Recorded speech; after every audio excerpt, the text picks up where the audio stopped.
All right, good afternoon. We're going to keep admitting people. It's great to see all the people who are coming today. Oh, I see Kevin. Hi, Kevin. So many names I see, and they're uh, all coming in. So feel free to put where you're coming from in the chat if you'd like to. It's always fun to see those names and faces, and we'll get started in just a few minutes as soon as wow, from Luxembourg and Camden and the other Portland, Oregon, and Switzerland. I love it. Colorado, Connecticut. Oh, hi, Gurpreet. You don't realize how big the English-speaking world is.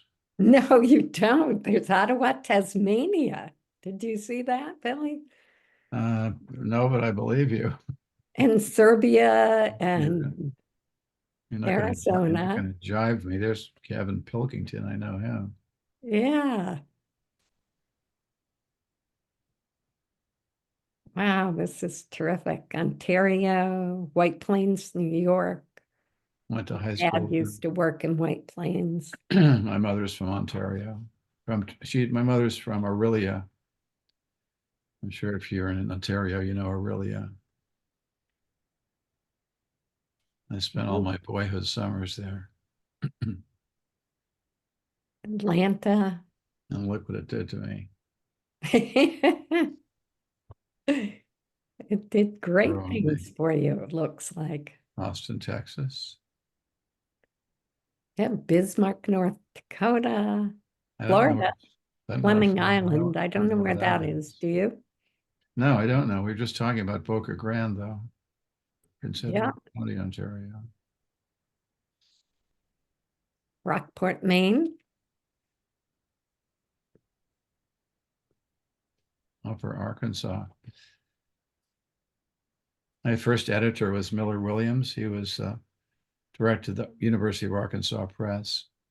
I think he was from Northern Arkansas. And he married a woman from Southern Arkansas, and he said it's considered a mixed marriage. And if you're from I Arkansas, love that. Yeah, our regionalism. should talk. I should talk about Miller Williams. I'm going to write his name right down here. In Vermont. All right. I don't want to cut into any of our time, so I'm going to get started, even though people are still coming in. I want to welcome everybody. I'm Meg Weston. I'm the founder and host of the Poets Corner.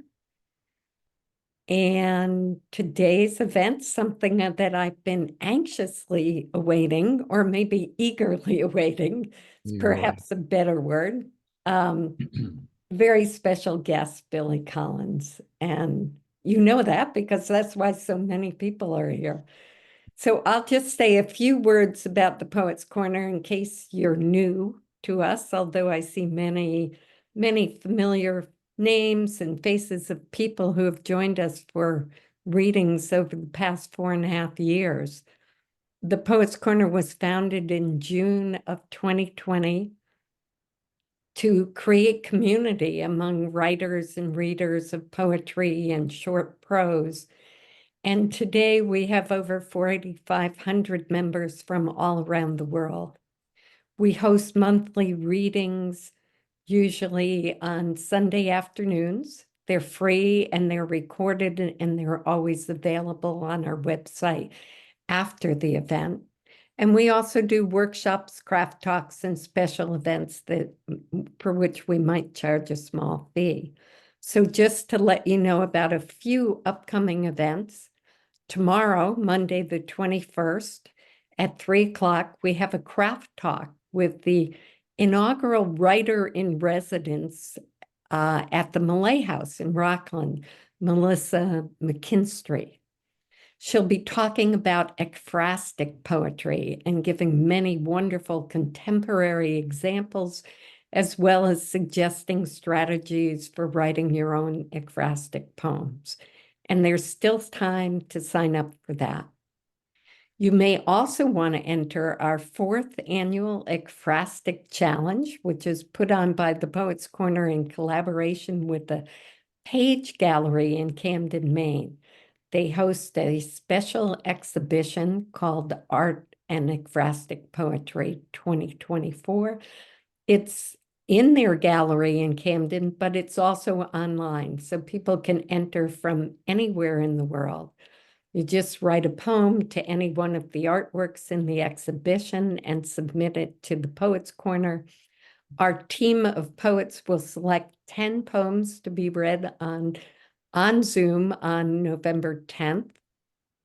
And the artists will also each select poems that will be read live in the gallery. And if you're geographically challenged to make it to the gallery to read your own poem live, it will be read. Someone will be there to read it for you.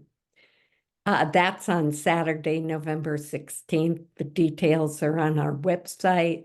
The submission deadline is October 28th. And if you sign up for the ekphrastic craft talk, we waive your submission fee. And on Sunday, December 8th, Mark Burrows is returning for our 4th annual Reading Rilke Today.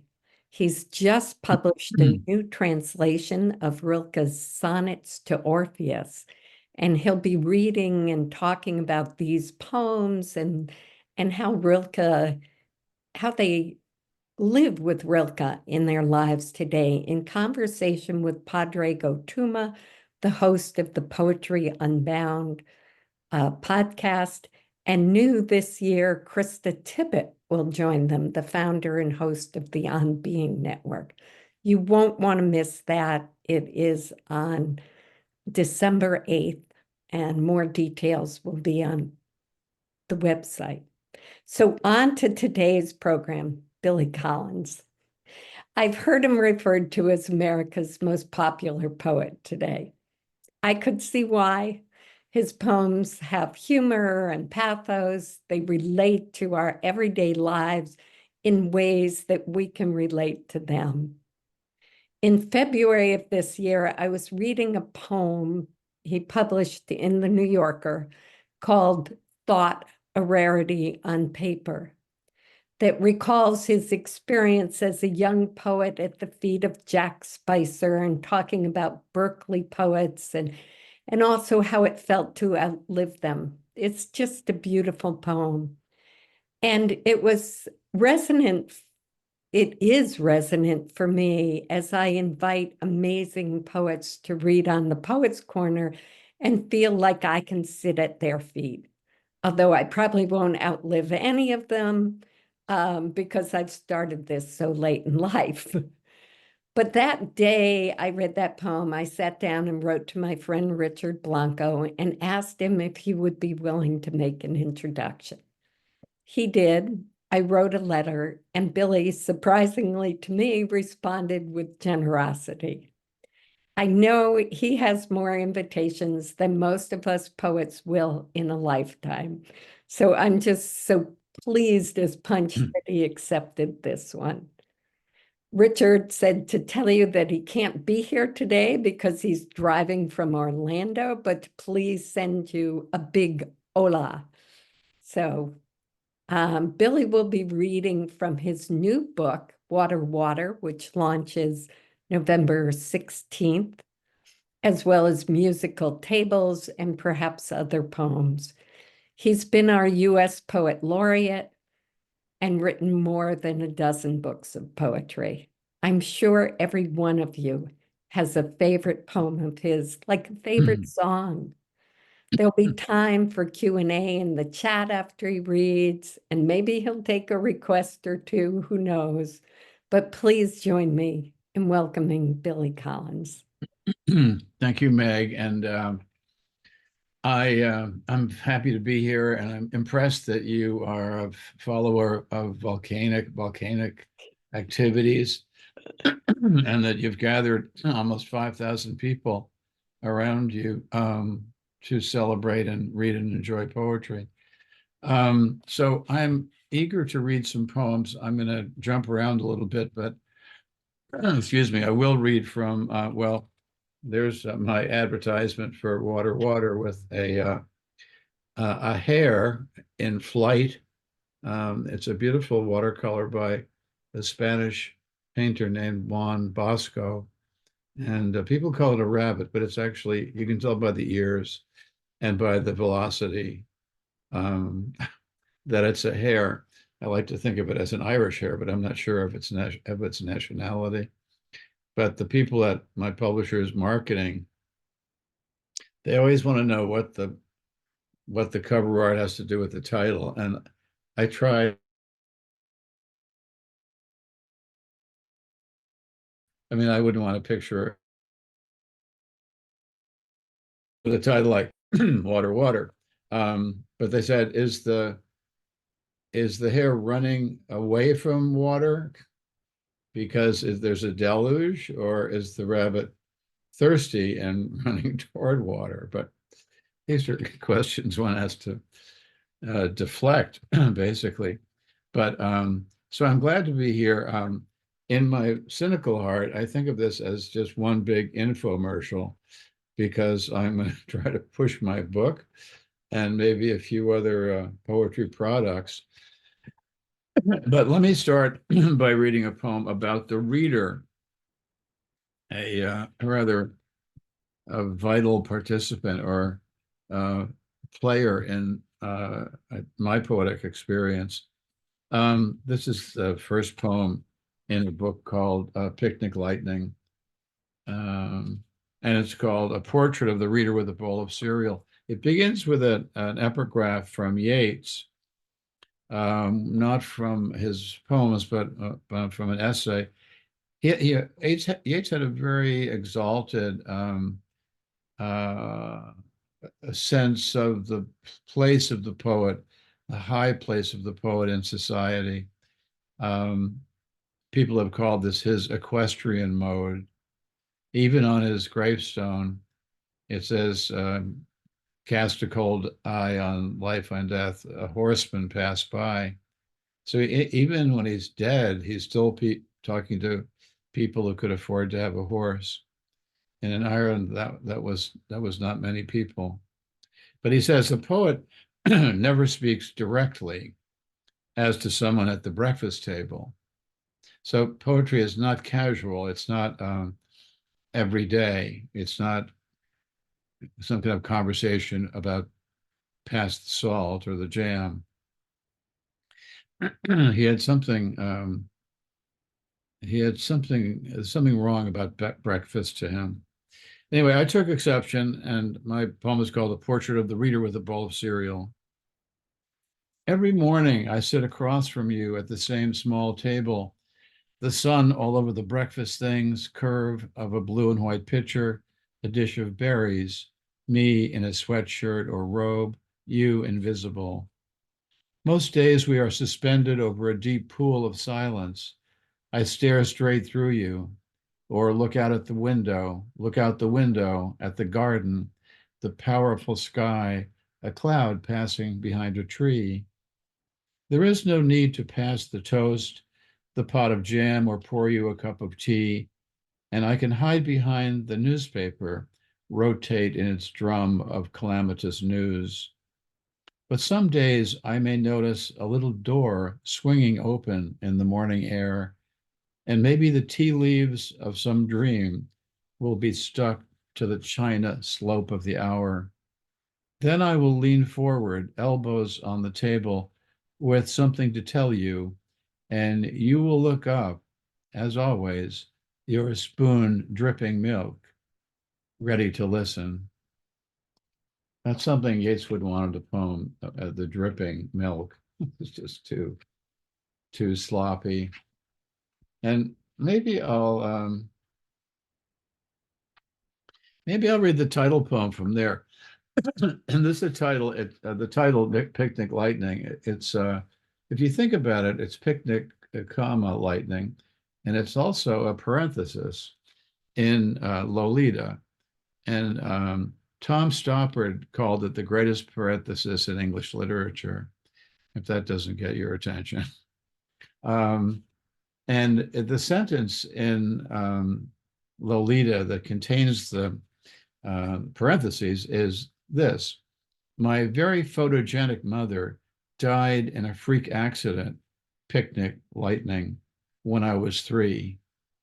My very photogenic mother died in a freak accident, picnic, lightning, when I was 3. It took me a while to realize the impact of the word photogenic, because if your mother dies when you're 3, that's the only memory you would have of her.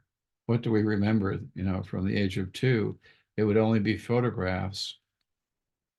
And if you look at Humbert Humbert from a psychiatric point of view, I mean, his mother might have something to do with all this, and yet he encloses her in a parenthesis, encages her in a parenthesis, and therefore represses her in a parenthesis, very intentionally, I'm sure. So the title poem is Picnic, Lightning. It is possible to be struck by a meteor or a single-engine plane while reading in a chair at home.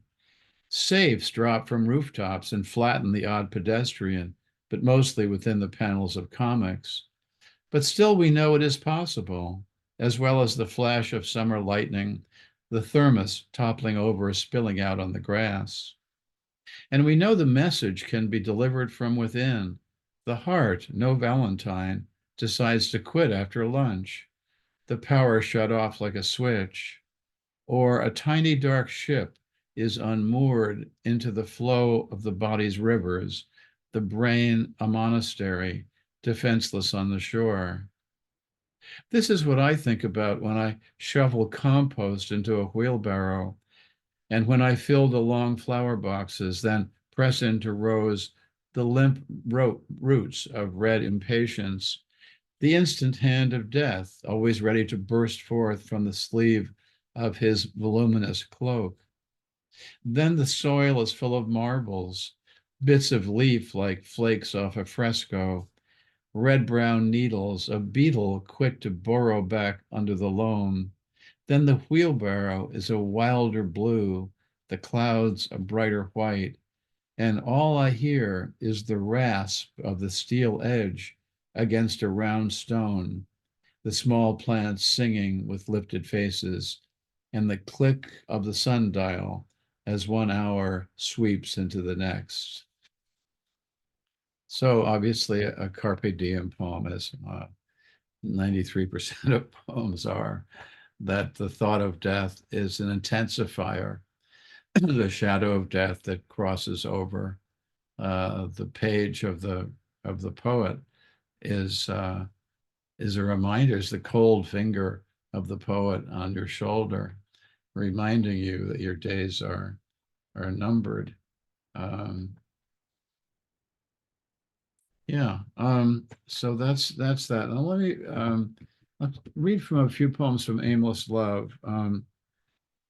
And this is this is a very big book. It's I remember Martha Stewart had Norman Mailer on once, and I forgot the book, but she said this is a really big book you wrote here. I kind of never really rose above that level. So this is called Grave. And I'll just, instead of saying something after, I'll say something before. My parents are buried together in a cemetery in Westchester County, New York. And when I lived there, I'd visit them occasionally.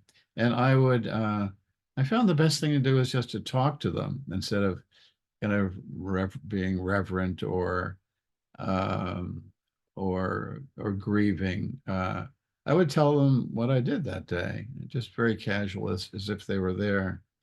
And that's the way the poem starts. Grave. What do you think of my new glasses?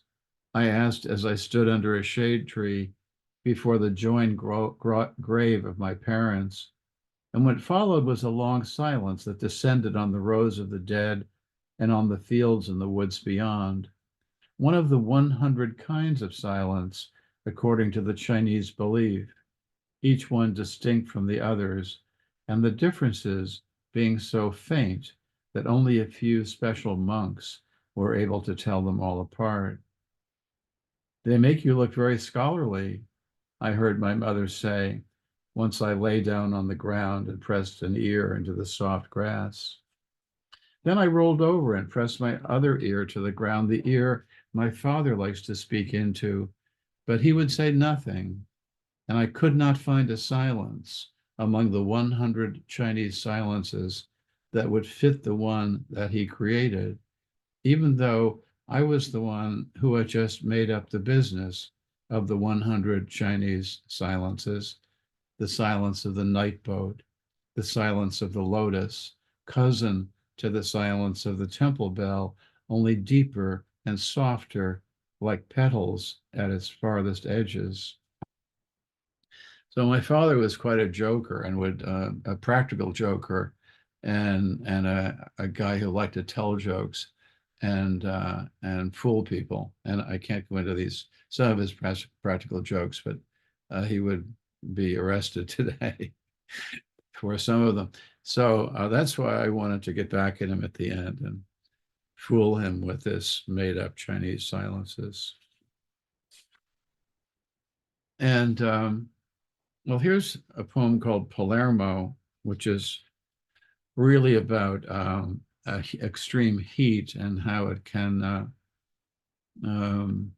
change or warp perception. My wife and I went to Italy in August, which is in southern Italy, particularly is insane, and the temperature was 40 or so. Palermo. It was foolish enough to. It was foolish. Sorry. It was foolish of us to leave our room. The empty plaza was shimmering. The clock looked ready to melt. The heat was a mallet striking a ball and sending it bouncing into the nettles of summer. Even the bees had knocked off for the day. The only thing moving besides us, and we had since stopped under an awning, was a squirrel who was darting this way and that, as if he were having second thoughts about crossing the street, his head and tail twitching with indecision.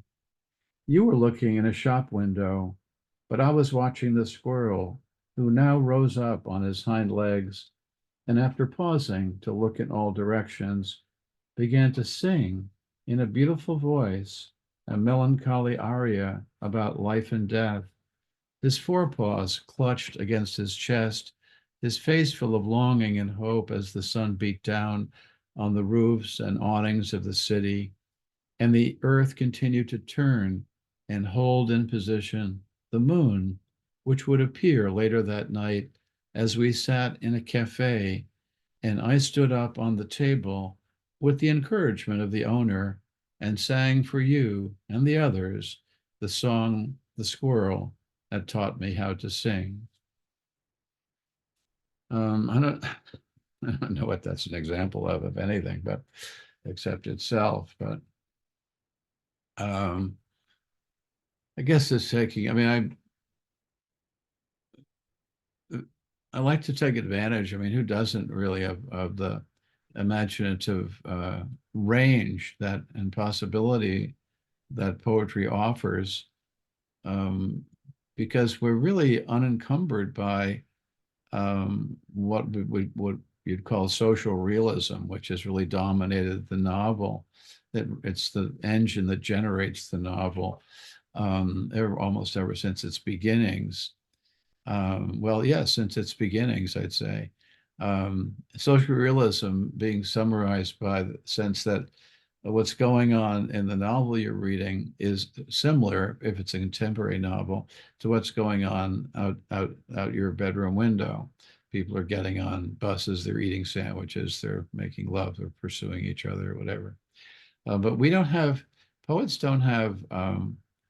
we don't have chronology. We can throw that out the window right away. I mean, who was it?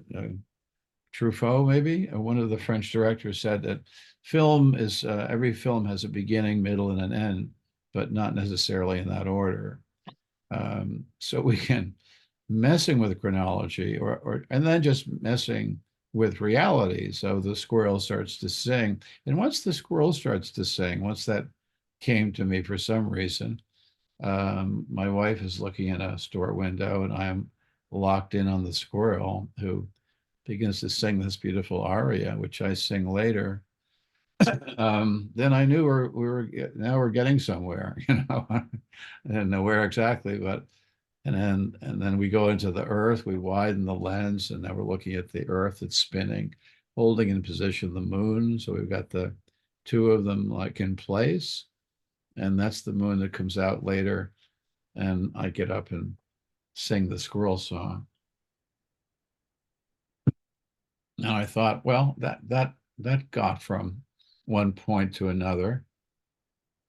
And I would say a favorite metaphor is that I like poems that start in Kansas and end in Oz.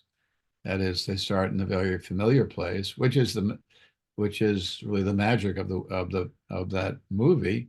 You start in Kansas. That's rather an ordinary place in our minds in the Midwest, and we end in a crazy place. And I would say I kind of cut out, very easy to stop reading a poem.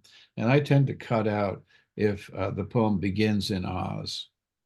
All right. I mean, um, I'd like to go there with you, but I don't know how you got there and suddenly you're in Oz. So um, anyway, Meg, do you have anything I'm going to bring Yeah, more poems, but sure. you said you I wanted to fall into have a little break with some conversation. be happy to jump in for some conversation. There's so many things that you said in conjunction with the reading and the contents of the poem. But, I feel like there's a little bit of a craft talk in here about, where to start or how to start a poem. Mhm. In Kansas, of course, Yeah. but and the way you've incorporated imagination and humor, like even the bees had knocked off for the day. Love that line in that poem. But there's a serious topic in there about, or that you led off with about the heat that you also address in some of the poems in water about climate change and a concern. So I'm kind of wondering, one, I'd love to have you read the title poem for Water, Water, which let's see what page that one is on. I'll find it, or you All find right. it. I've got But it. and then maybe talk about a little bit about what kinds of things do concern you at this point in your life, and do they find their way into your poetry? And Mhm. Well, the short answer is they don't, but uh, okay, I'm scared to death actually, but about the immediate future politically and ecologically. But I think it's a great time to be 83 years old. I'm not going to be around for much of the following, and I have through my wife I have no children. She has four children, and they're grown up to the point that they're having children. So suddenly I've become a grandfather of four kids. Two of them are like 6 months old, and two of them are 3 years old. And they call me Bebop because I didn't want to be called Grandpa. I feel old enough without. I love I that. felt like an old Bebop. he's over there next to the grandfather clock. You really can't tell them apart, but at this point. But this poem, the title poem of the book, Water, Water. There's another comma, but it's not as good as Picnic Lightning. That's the best comma. But it's just starts with something very fanciful about being in lakes. And when I was a kid I lived in New York and Queens, but we went to Canada every summer, and I was up in this lake district Lake Couchiching and Lake Simcoe, and my uncle had a Great Dane named Simcoe, and I love lake water, and I think that started it out. But then I thought you can't really talk about water these days without, I would try not to, I would try if I could not to think about anything except the water and the water. Um, but my mind, I think toward the end of the poem, I felt a little guilty. I felt you I, can't continue to be unaware, you know. So at the end, it takes a bit of a swerve that way. Water, water. I do some of my best thinking when standing on the bottom of a lake, up to my chin in lake water. I like squinting down the length of the lake or staring up at the violet sky.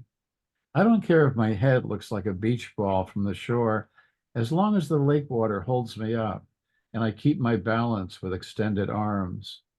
One morning, standing in Lake Ontario, I could remember no greater happiness.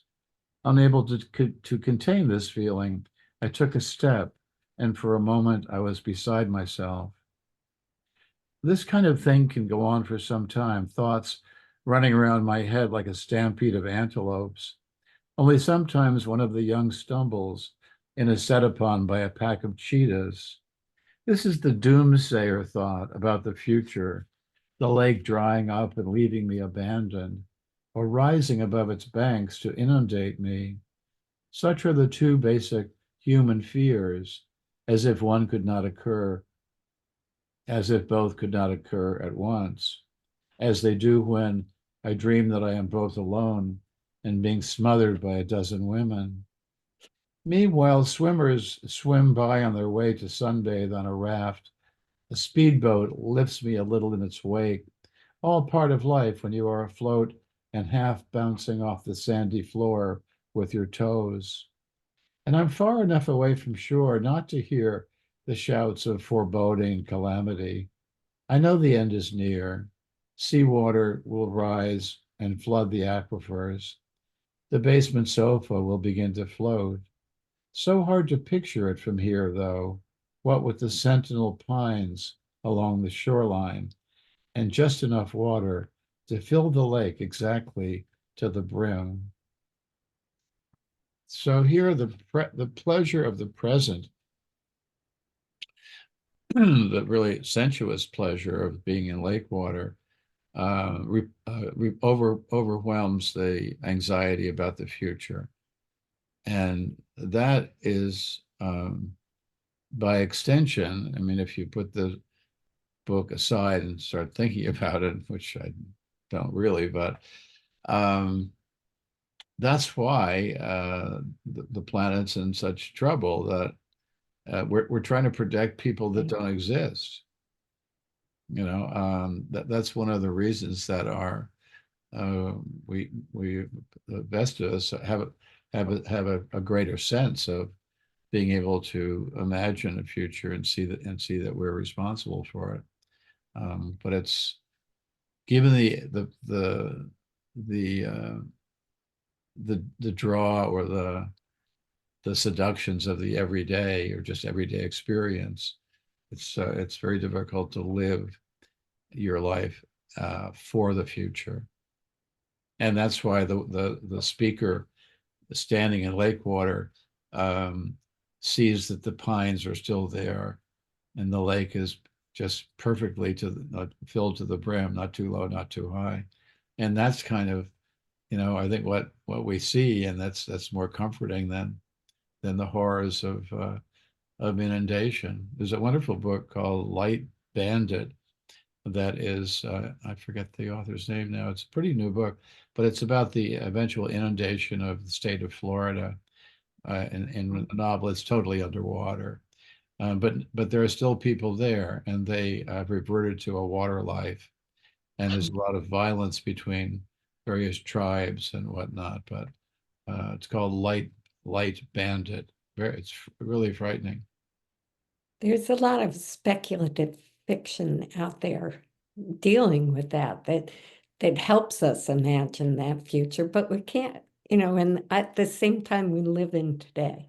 So I think you've captured both in that poem that need to be present for where we are now, but also the awareness of, Mm. what's coming at us if we Yeah. continue doing what we do. Yeah, I'm afraid my speaker is he's not a terribly autobiographical speaker. I mean, this person who says I do my best thinking well up to my neck, and I mean, I don't know how much he's not supposed to be a credible person. Not someone you'd want to invite over to tea or something. Uh, but uh, but most the voice in the poems is mostly, as you said, we use the word speculative. It's mostly a speculative. I like Emerson's phrase, "the transparent eyeball." As it's a metaphor for just looking at something transparently without any agenda or just looking at the thing itself. Um, so I don't have, if you read all my poems, you really wouldn't learn a lot about my life. Like, I mean, I admit I had parents, and that's, I don't go too much farther than that because again, it's very it's not speculative fiction, it's anti-fiction because there are very few, my poems are largely unpeopled. I mean, take that one. Hmm. There's just this guy in the water. There's no one else in Yeah. the poem. So, and I've said this before, but I've said a lot of things before, um, that the fewer people you have in your poems, the more alone you are with the reader. And I want to be alone with the reader. I think of poems. They could be poems that are silly, that are comic, whatever. But at the same time, I want an intimacy, just me talking to one listener. And yet you're not talking in the voice of you or your own autobiographical experience. You're talking. I'm not, yeah, I don't really, I don't go on memory as much as trying to cook things up. Mm. And I find a lot of autobiographical poetry kind of claustrophobic. Um, Someone said when you think of your family, you always think of them in a room, enclosed in a room. And if you see a picture of your family out in the outdoors, like people go to Hawaii and then they get their picture on the beach and put it on a Christmas card. Basically, it's saying, "Hey, look, we're not in a room anymore," because that's the natural habitat of the family, enclosed in a domicile. Oof. I mean, that's one reason I couldn't write fiction. I don't know. Well, the rest of the reason I don't know how to do it. That's great. Well, I have quite a few other poems I'd love to have you read. There's a really fun one in Water called BCAD, page 24, I think it is. Okay. Well, this is a poem about teaching. Let's see. Oh, here we are. And it didn't Yeah. happen to you, right? This did happen to me. Yeah. I Okay, mean, not all of it, but the right. what provoked it did happen. Yeah. Someone did ask this provocative question. And I find it odd that there are not too many, given the number of poets who teach. And someone said the poets used to hang out in cafes, but now they hang out in colleges um, to survive. But very, very few of them write about teaching. Hmm. Stephen Bennett did, and a number of others. But it's sort of like their persona has transcended income. Um, Also, marriage. So many poets don't write about their spouses. Anyway, this is called BC/AD. One autumn afternoon in the mid 70s, when the two realms of Christmas, sorry, start again. One autumn afternoon in the mid-70s, when the two realms of Christian time were still being referred to as BC and AD, a student of mine raised her hand. She had found an error in our textbook. The dates of Plato are messed up, she said. How could he be born in 428, then die in 327? What was he going backwards? I suppose you could say that everyone before Christ was, in a sense, going backwards in time without knowing it, I said. Then from the back of the room was heard, so did they all start going forward at Christmas time? There are moments in a teacher's life when a discussion has gotten interestingly out of control, and it's time for the allegorical figure of reason to enter the stadium on her docile horse, festooned with facts and numbers. So while some students joked about the ancients in their tunics getting younger by the year, I drew a long horizontal line on the blackboard to represent all of human time, then a vertical line intersecting it at the birth of Christ, and I added a stick figure of Plato standing on the line and a small zero off to the side. You see, I announced, Plato was born 428 years before the birth of Christ. But how did they know that? She asked. Excellent question, I replied, shaking my head.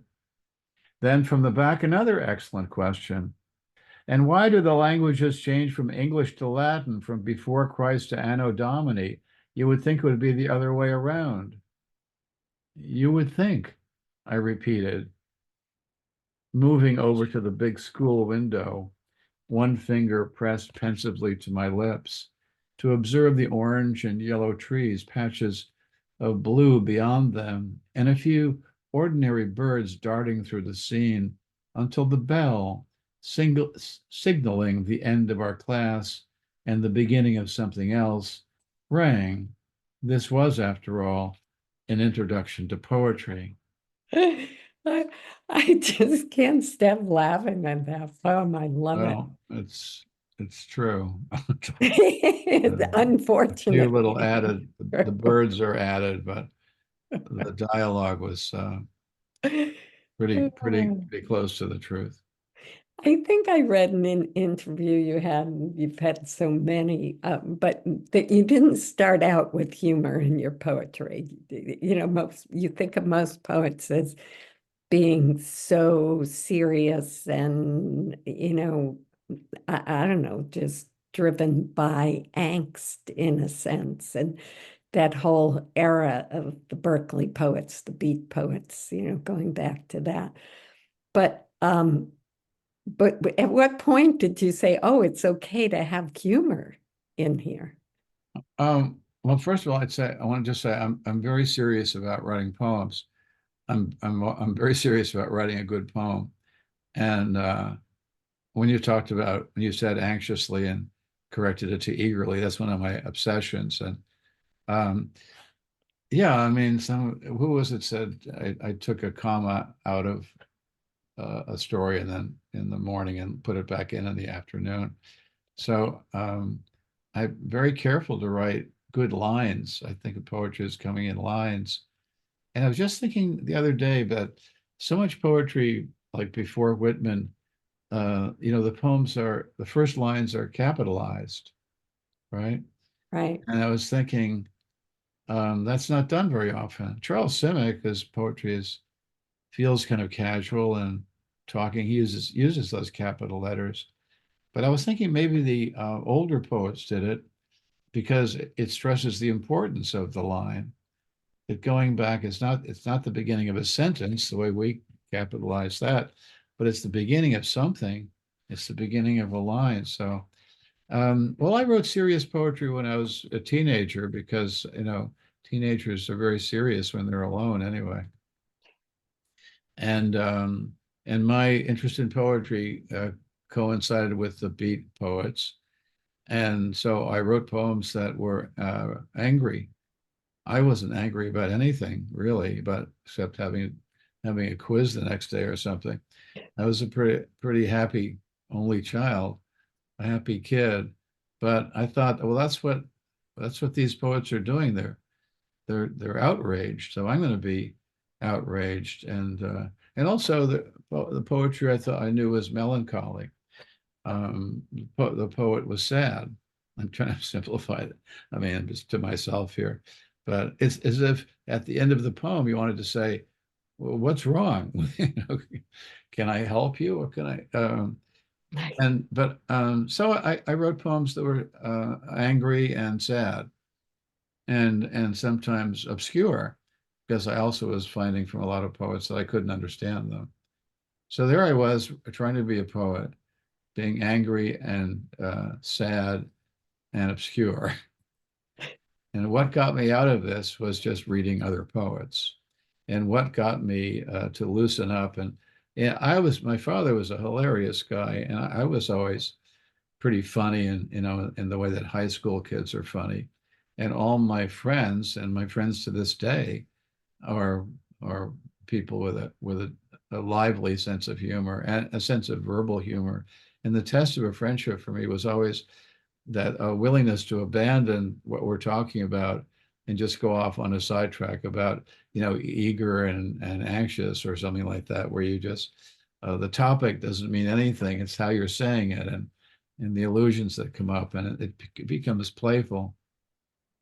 So I read poets like Philip Larkin, the New York School of Poets, and Kenneth Koch, and I was under kind of Richard Brautigan spell for a while, and a number of other poets who, William Matthews was another one, but I mean dozens of them who were uh, serious about being funny, or funny about being serious, whose intent and devotion to craft was dead serious, but where there was a kind of air that was being oxygen or hydrogen that was being blown into the poem to give it literally a levity, and that a poem could turn serious on you without you knowing it, without you anticipating it, or could start serious and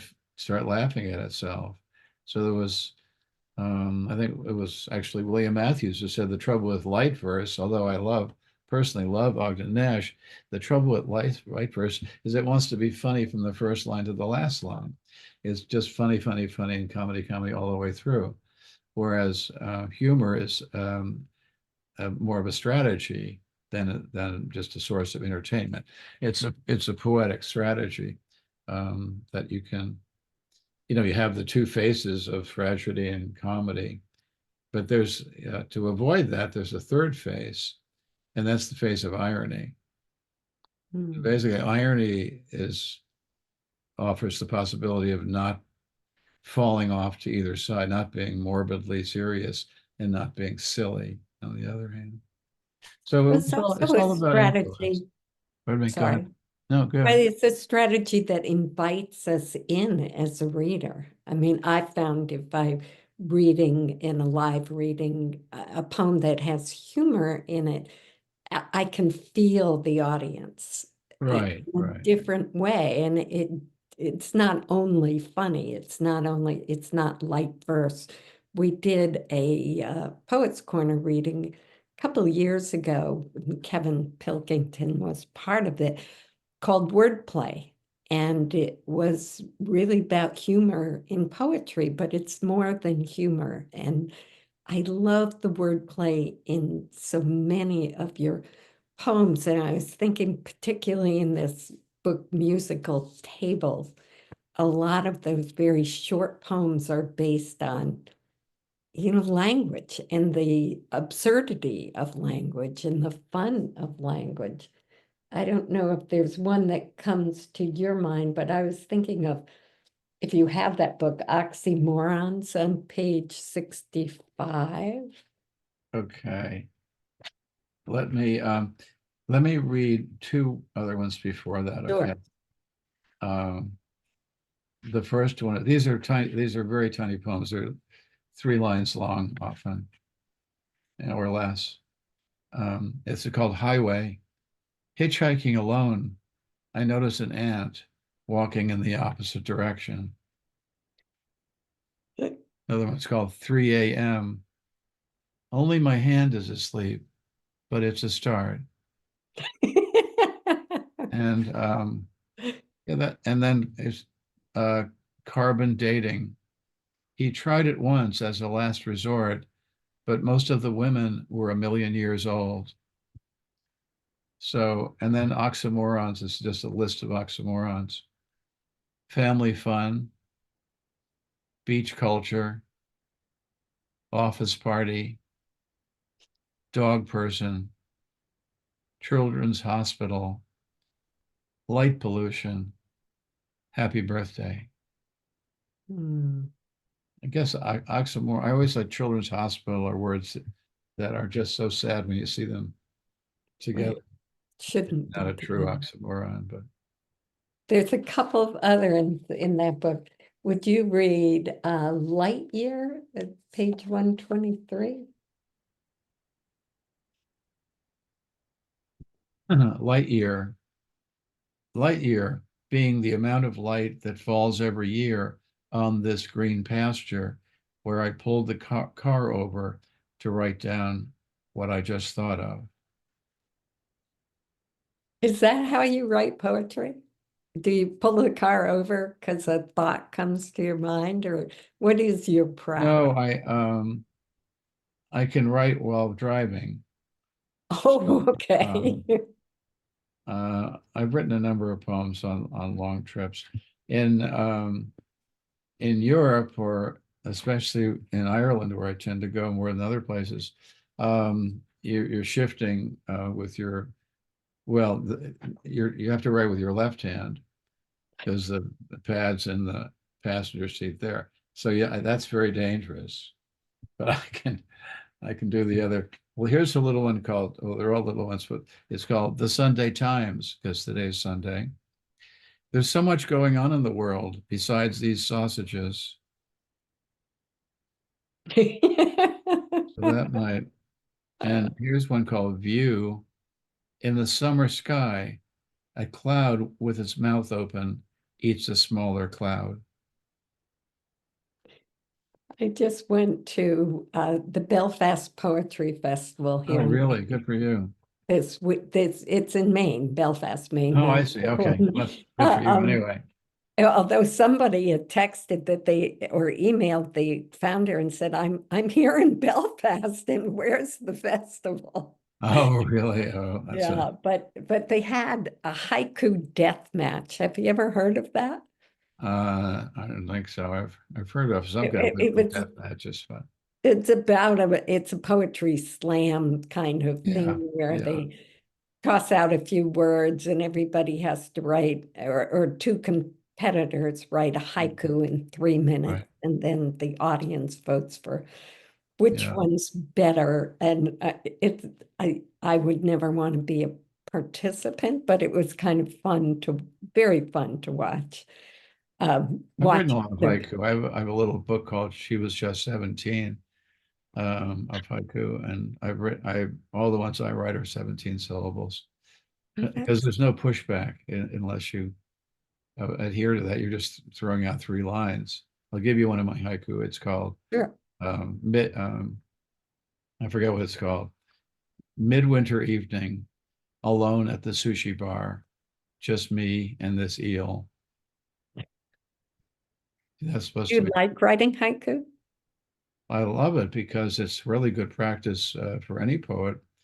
As any, it's I mean it's the simplest form, rather than the Pantoum or Villanelle or whatever. It's just 5 7 5 usually, and the haiku will talk back to you and say, "Listen, dumbbell, that's 6 syllables, or it's 4.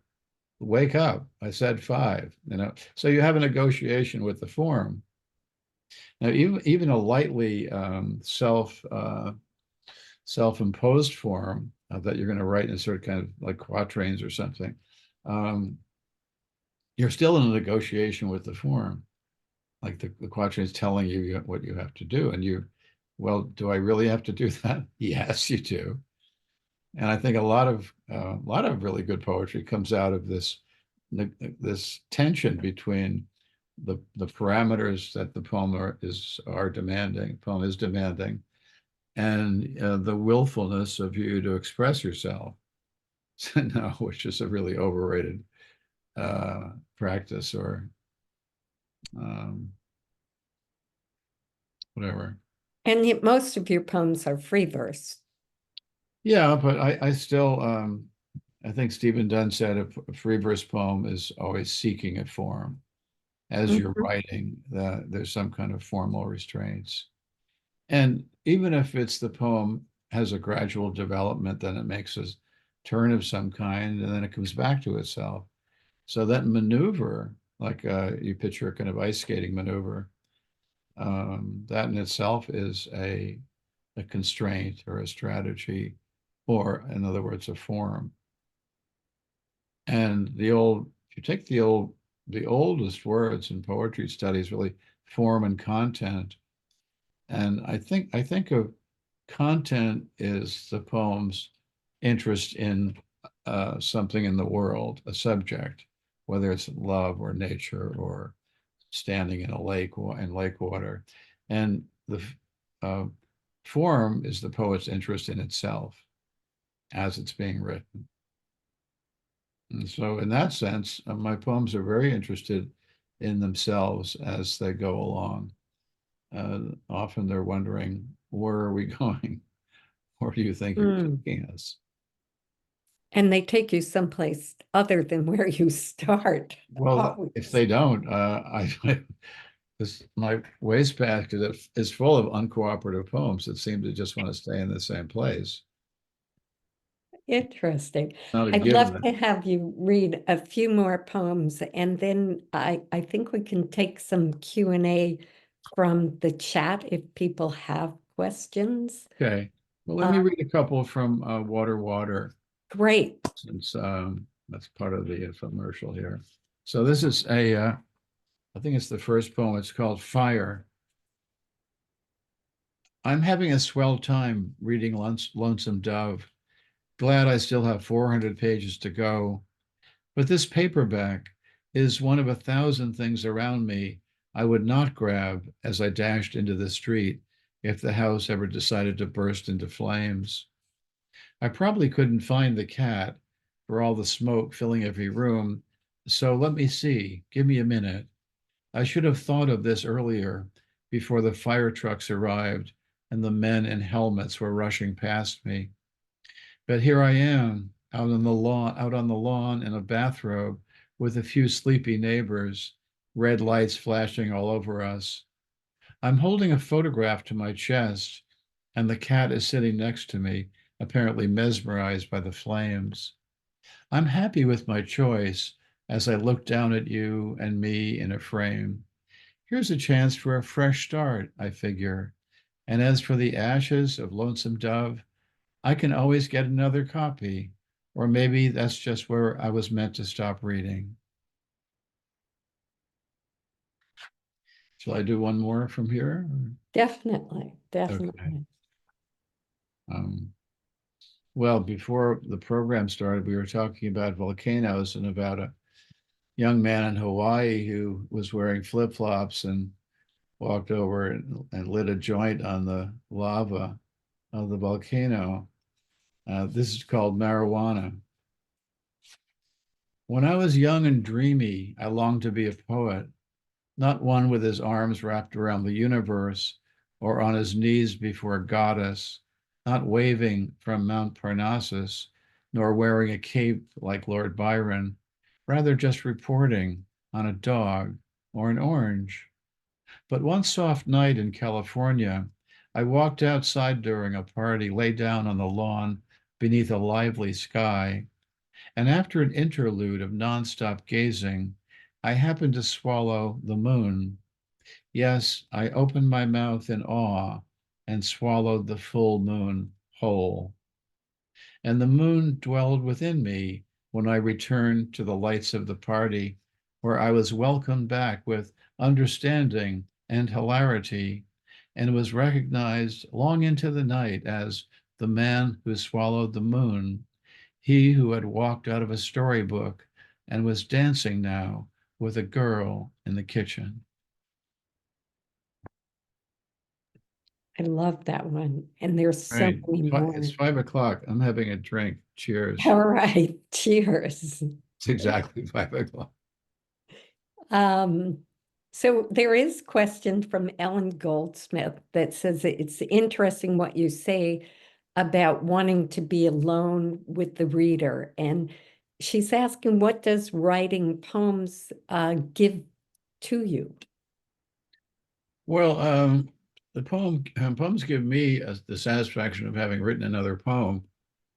It's a um, I don't know if it's more. It's one of the great pleasures of life is to write something that didn't exist before, and the pleasure also, and it's incredibly self-entertaining for me.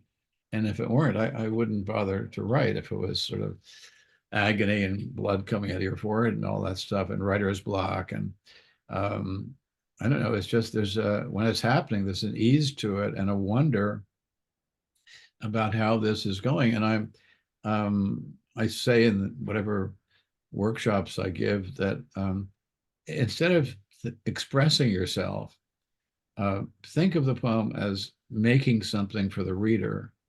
Making it, you're constructing it. People compare poetry to carpentry and stuff like that, but that's what like. You're making it a thing out of lines, and so that's a real pleasure is just doing that. And if you finish a poem, um, and those usually the tough parts of the poem are starting it and finishing it. The middle kind of is just the way to the ending, the search for an ending.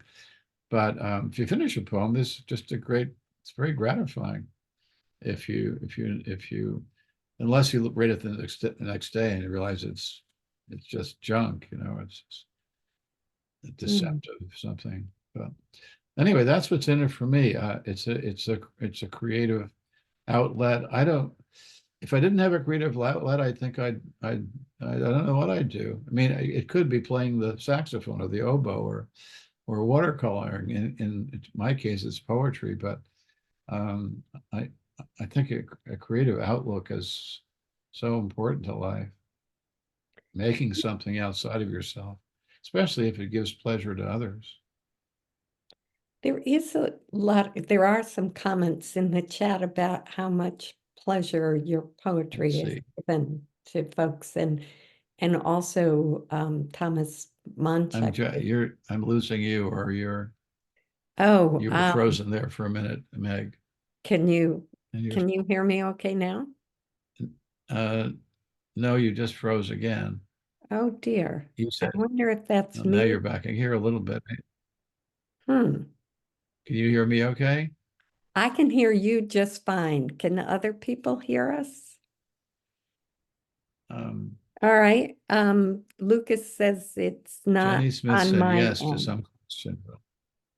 So I'm going to just say that a lot of people are very grateful for your poetry broadcast through the pandemic. And also there's someone who's written that reading your poetry has been a huge comfort and helps him make sense of the world and of himself. And wonderful comments here. But I was wondering if I think you're complimenting me, so thank you. But your I connection is, yeah. I was wondering there you talked about alternatively if you could play the saxophone, but there's a lot of musical references in your poems, I think. And you there's one I was hoping you might read from the new book. No, from The Rain in Portugal. Is that? Yeah. Noreen, Cosmology. I Do you have have that. that Yeah. one? Which page is it? Or Page what's the title? 16. Cosmology is the title, page 16. 16. Okay. And that is cosmology. Yeah. Is that the one? Okay. Yeah. Okay. Cosmology. I never put any stock in that image of the earth resting on the backs of four elephants who are standing on a giant sea turtle, who is in turn supported by an infinite regression of turtles disappearing into a bottomless forever. I mean, who in their right mind would? But now that we are on the subject, my substitute picture would have the earth with its entire population of people and things resting on the head of Keith Richards, who is holding a Marlboro in one hand and a bottle of Jack Daniels in the other. As long as Keith keeps talking about the influence of the blues on the Rolling Stones, the earth will continue to spin merrily and revolve in a timely manner around the sun. But if he changes the topic or even pauses too long, it's pretty much curtains for us all. Unless, of course, one person somehow survives being hurtled into the frigidity of outer space, then we would have a movie on our hands. But wait, there wouldn't be any hands to write the script or make the movie, and no theaters either. No buttered popcorn, no giant Pepsi. So we may as well see Keith standing on the shoulders of the other Rolling Stones, who are in turn standing on the shoulders of Muddy Waters, who, were it not for that endless stack of turtles, one on top of the other all the way down, would find himself standing on nothing at all. So that's playful. We're talking about play. So if you just Yeah. take that image of that early pre-compass image of, what's the Earth support, what's supporting the Earth, and then run with it, and turn it into some rock and roll thing. I don't know. I love it. I just love bringing the Rolling Stone, those two things juxtaposed that you would not expect to be in the same I don't place. know. I don't know if you can hear me, but you're breaking up still. I don't I, know. I don't we've know if you're got breaking up mixed for everybody. messages. I'm sorry it's breaking up for you. So if you need me to repeat Yeah, for anything, me. um, yeah, I might not heard enough to know that the poem was cosmology. So you're coming okay, out now. Your picture looks stable anyway. okay. I was just saying it was just So Donna so, says she can hear us both well. So maybe I'm just not receiving you perfectly. hmm, Are you muted, by the way? Could you check your mute button? I am not muted. And I wonder if I should turn my camera off. Would that help? I don't know. I can just keep reading that there. Well, why don't you keep read? Why don't you why don't you continue to read? See, we were hoping for some other questions, but And I I can, don't see well, questions. I let me just read see it. lots of comments in the chat, but I don't see too many questions. So if there are other questions, I'll pop in and repeat them. But yes, we'd love to hear you read more. Okay, so I read another poem from this, The Rain in Portugal. It's called, we were talking about the future earlier. So the poem is called, I mean, the even 2024, the number of this year seems really science fictional to me. I didn't read a lot of science fiction when you're supposed to. The golden age of science fiction is said to be 14. That's when you are really hooked on science fiction. Maybe you followed into adulthood, but anyway, here's a futuristic number. It's 2128. It's the year when everyone is celebrating the 200th birthday of Donald Hall, but I don't know what to do with myself. No one ever thought to tell me that he and I would live beyond anyone's expectations, and that the challenge would be to figure out how to keep ourselves busy. We're not Tennyson's Tithonus and Swift's sketch of the Strollbugs, eloquent enough warnings of the dangers of living too long. And here's a more recent proof, me pacing around a dining room table from dawn until noon, then devoting the rest of the day to whittling pencils that stopped writing long ago. All of which makes me wonder how Donald Hall is doing tonight when so many things are so different. The bladed cars, the colored cube for lunch. Yes, the stars look the same, still holding their places in the sky, except for the one that once indicated the raised elbow of the archer, now gone missing in outer space. Billy, can Well, you that's turn on closed captioning? um, uh, show captions. You think that's it? Yeah, Live printers is turned on. Is that? yeah, show captions I or think you're just still. Can you talk? caption. Now I can see what I'm saying. Okay, and you should be able to see what I'm saying. Can you say something? And now it I disappeared. just was. Closed captions. That's not chat. It's not. Participant has enabled closed captioning. Who can see this? Yeah, so under the more button usually is captions. Billy, can you hear me? Lori Hammond says it's not working. I don't know if the other participants can hear me. Maybe somebody We could can hear you answer. just fine. Can you hear me all right, Billy?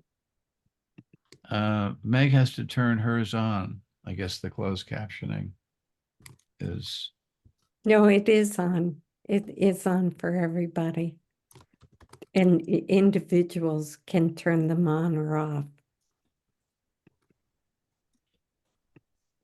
But that's Well, okay. Let's not worry about it. There are let's put it this way. If I, okay, so Jenny Smith says, Mr. Collins, we can hear you. So I'm going to read okay. until yours it's cleared up. Is that okay? Yep. Okay, we have a technical issue here, but You do. I'm being heard. So I'm gonna read another poem from because I have it in my hand. Um, it's called it's the haiku poet Basho. Only there's a displacement that happens here, and that's what the poem is about. Basically, it's called Basho in Ireland. I am like the Japanese poet who longed to be in Kyoto, even though he was already in Kyoto. I am not exactly like him because I am not Japanese and I have no idea what Kyoto is like. But once, while walking around the Irish town of Ballyvaughan, I caught myself longing to be in Ballyvaughan. The sensation of being homesick for a place that is not my home while being right in the middle of it was particularly strong when I passed the hotel bar, then the fluorescent depth of a laundrette. Also, when I stood at the crossroads with the road signs pointing in all three directions, the enormous buses making the turn. It might have something to do with the nearby limestone hills and the rain collecting on my collar. But then again, I have longed to be with a number of people while the two of us were sitting in the same room on an ordinary evening without a limestone hill in sight, thousands of miles from Kyoto and the simple wonders of Ballyvaughan, which reminds me of another Japanese poet who wrote how much he enjoyed not being able to see his favorite mountain because of all the fog.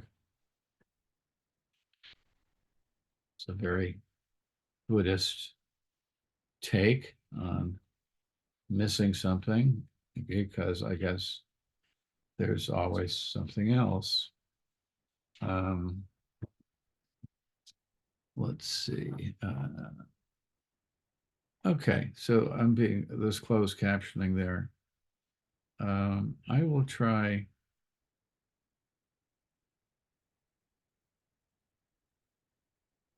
I'll try a poem called Emily Dickinson in Space, and it kind of goes by goes through my early my earliest experiences with the poetry of Emily Dickinson. At first, they were just a puzzle. When I was too young for her. Emily Dickinson in Space. When we were very young, we heard an Emily Dickinson poem being recited by our teacher. Then we looked around the classroom at each other. Later, I graduated to reading one of her poems every morning before I rose from my bed with the dawn. Once in a famous library, I was allowed to hold a letter she'd written, and when no one was looking, I shook it a little, the way it might have trembled in her hand. Then it began to tremble in mine. Another time, and this is harder to believe, before giving a talk about her at a university in Rome, I was introduced by an Italian astronaut who spoke not from the podium, but from the orbiting space station, saying nice things about me as he floated on a big screen on holiday from gravity. Behind him, an oval window was radiant with the sun's spotless light. Then he read one of Emily's poems from a slip of paper in his hand. There is a solitude of space, a solitude of sea, a solitude of death, finite infinity. And when he waved goodbye, I waved back like a schoolboy from the front row of the auditorium in Trastevere, near the flowing Tiber. Then I stood up and gave my earthling talk. Afterward, a woman told me the astronaut was none other than Paolo Nespoli, who had spent an entire year in space and who was said to have been the final lover of the late Oriana Fallaci. Imagine that, I said to myself, looking up at the evening sky, her little poem still circling the globe at 17,000 miles an hour, hands down the fastest poem in history, if such records were kept, passing over everything below once every 93 minutes, including the Vatican and the Colosseum, not to mention the leafy canopy of Amherst, Massachusetts, and her small grave and headstone in the West Cemetery behind an iron fence just down an unpaved road. I love that Emily Dickinson poem, Billy. Can you say something more, Emily? I mean, Emily. Emily, yeah, Meg? I'd love to be Emily.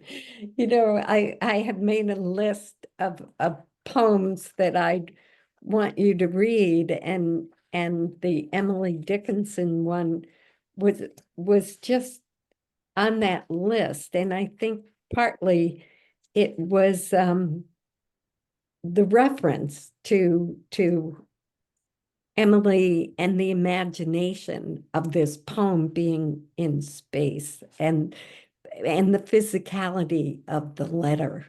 I've been very involved with the Millay house where Edna St. Vincent Millay was born. And just that connection between past and present and outer space and future just struck me. Well, it was quite an introduction. I mean, to actually have this I didn't know there were Italian astronauts. And but he was quite famous in Italy, extremely handsome guy. And but if I'm ever with other poets and the subject of introductions comes around, I just kind of wait for a while and play the astronaut card. Kevin, are you listening? Yes, he is. Can you hear me okay at this Now I point? can, yes. Oh, good. So there are a few questions in the chat, and so maybe I'll relay a couple of those, and then we'll ask you to read one last poem to send us Good. out. Okay. But one person is saying the economy of words has fascinated me.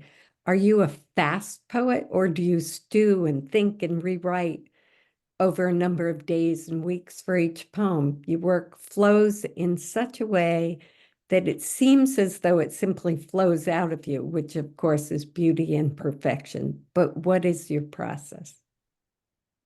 Well, I think I'm relatively fast. I mean, I really don't know how anybody else works, but I try to write poems in one sitting. I have the feeling, and the sitting could be a little time or hours and hours of time, but I try to stick with it. The primary reason is I'm just really curious about how the poem is going to end. And I think as as I write a poem, usually in pencil and a notebook, a lot of my focus is where are we going here? How are we going to get to some odd place? And so it would be difficult for me in the middle of a poem to say, well, why don't we go to the movies or something? I'll pick this up later. There's no picking it up later. And I have the feeling if I can write it in one sitting, and sometimes it moves fairly fluidly, and other times, it stumbles, or I have to get it back on the track or whatever, or off the track. But I have the feeling if I write it in one sitting, that when the reader reads it, there'll be a feeling of that this is happening in the present time. And the poem, a poem can be about the past, but the experience of the poem takes place is in the present moment of the writing of it and then the reading of it by the reader. So I'm trying to basically get to the ending, and I want to break my focus. I want to finish the poem and not end it up and not have it end up in the wastebasket. But the other sense is a secondary sense. I'm not really thinking about it, but the result is, I think that readers have a sense that it is kind of flowing. It's happening kind of naturally.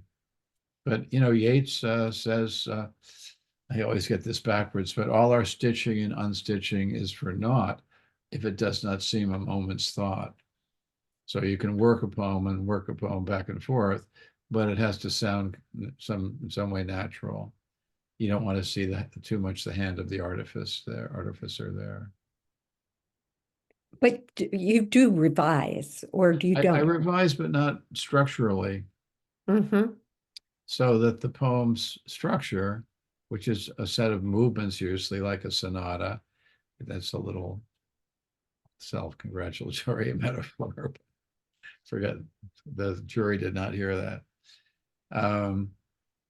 But I don't move stanzas around or say, oh, this could be a new beginning. It's usually pretty much done structurally in that one sitting. But I refine, I polish, I work with, as Paul Desmond said, tinier and tinier screwdrivers. So I'm basically trying to make the poem sound more musical and make it flow better, and make the rhythm feel natural. So Nice. So we have a request from Stephen that you read the poem "The Lanyard" from The Trouble with Poetry. Do you have that around? Can you end with the lanyard? Were you supposed to be finished at 5? No, 5:30. 5, okay. Yeah. Okay, my mistake. I made an appointment for us. Okay, Okay. okay. Where is the lanyard? I guess it's The Trouble with Poetry and Yeah. Other Poems. okay.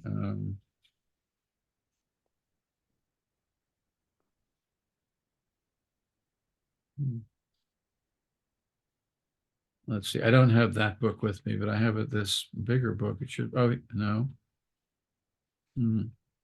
Oh, here it is. Okay. Oh, so this is just a memory of being at camp. that turns into something, a little something more. Yeah, the lanyard.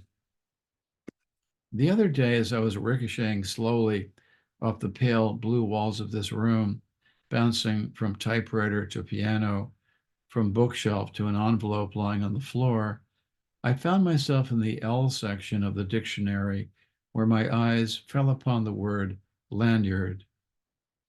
No cookie nibbled by a French novelist could send one more suddenly into the past, a past where I sat at a workbench at a camp by a deep Adirondack lake, learning how to braid thin plastic strips into a lanyard, a gift from my mother. I had never seen anyone use a lanyard or wear one if that's what you did with them, but that did not keep me from crossing strand over strand again and again until I had made a boxy red and white lanyard for my mother. She gave me life and milk from her breasts, and I gave her a lanyard. She nursed me in many a sick room, lifted teaspoons of medicine to my lips, set cold face cloths on my forehead, and then led me out into the airy light and taught me to walk and swim. And I, in turn, presented her with a lanyard. Here are thousands of meals, she said, and here is clothing and a good education. And here is your lanyard, I replied, which I made with a little help from a counselor. Here is a breathing body and a beating heart, strong legs, bones, and teeth, and two clear eyes to read the world, she whispered. And here, I said, is the lanyard I made at camp.